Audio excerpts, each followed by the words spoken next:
And God's people said, amen. Thank you, Tim and choir. The reading from the Hebrew Bible, our Old Testament this morning, is found in the book of Daniel. I'm not going to ask, but my guess is few of us have read from the book of Daniel recently.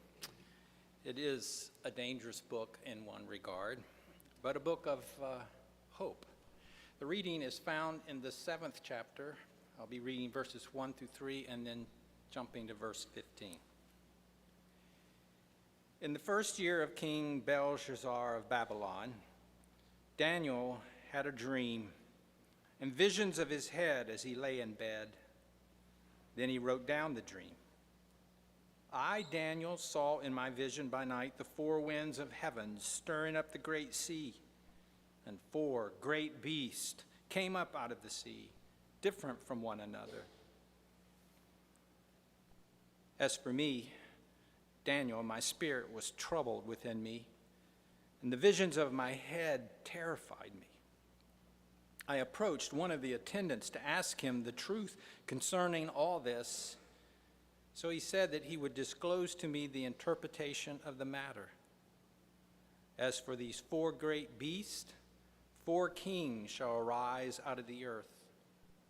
But the holy ones of the Most High shall receive the kingdom and possess the kingdom forever, forever and ever. May God add blessing and understanding to the hearing of these words.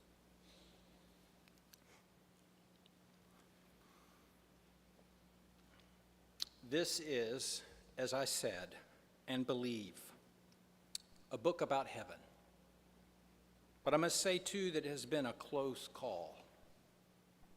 For I've wondered sometimes if it would not finally turn out to be a book about hell, where we fail to love one another, where we hate and destroy one another, where we destroy the things we need most, where we see no hope and have no faith, where we must lose everything to know what we've had. But the earth speaks to us of heaven.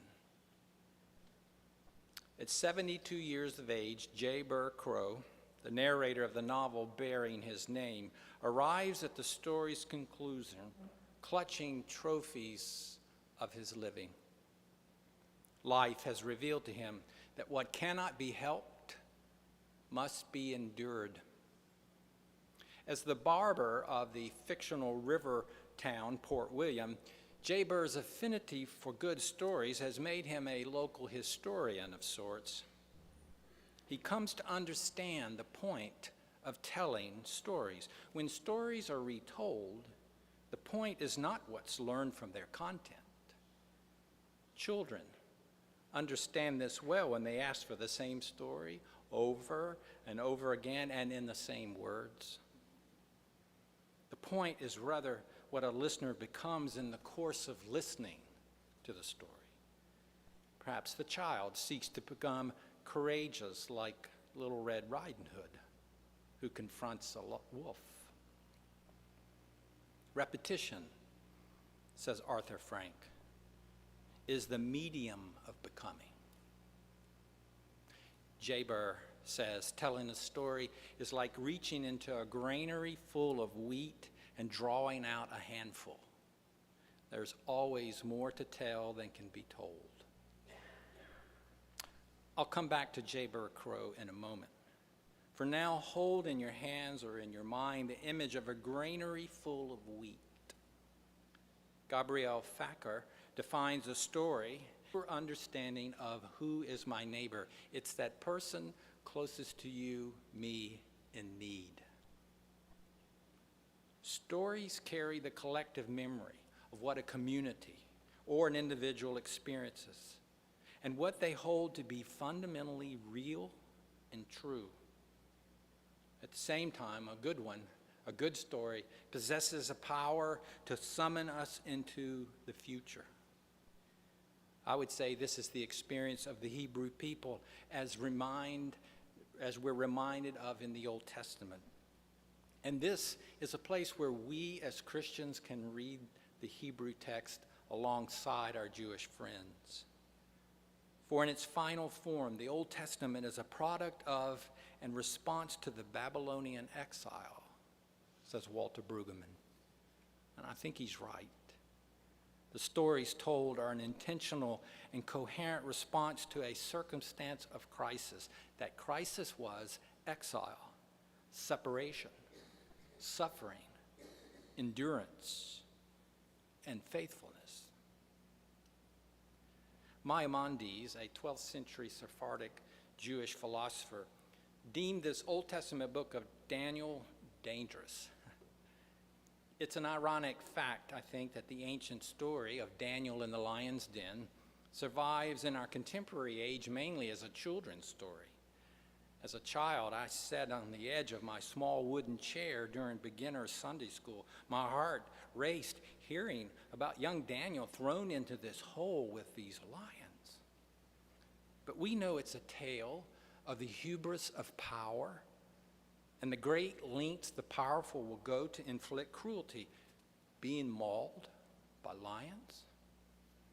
Only now we adults give it to children to read. Not because our children have requested it, but because we don't want to read it anymore. The late Elie Wiesel loved reading and rereading the book of Daniel. He loved the story's beauty and its danger. He said, this story, beautiful and disturbing, is about children, Jewish children. Their fate, majestic and tragic at the same time, sounds familiar.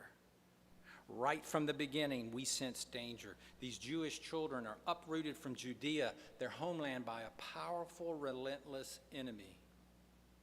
King Nebuchadnezzar acted as though he had the right to determine who should and who should not inhabit the earth. Now, the custom of the day was for the victor to seize the illustrious children of vanquished nations. We read at the very beginning of the book, in the 3rd year of the reign of Joachim, king of Judah, Nebuchadnezzar, king of Babylon, came to Jerusalem and besieged it. And he commanded Ashpenaz, his chief eunuch, take a few children of Israel, those without physical blemish, handsome, talented, intelligent, able to serve me in the royal palace. Daniel was the most celebrated among the children of Israel, a bright, bright star. And we know what he does. In time, the Persian king Cyrus knocks Nebuchadnezzar off his throne. Cyrus the Great takes a liking to young Daniel and gives him a lot of responsibility. But his rivals, Daniel's peers, are envious. They are outclassed by Daniel. They collaborate. They look for a scandal, some skeleton in Daniel's closet to use against him. Learning of his discipleship, his piety, his steadfast devotion to the God of Israel, they believed they had found their angle.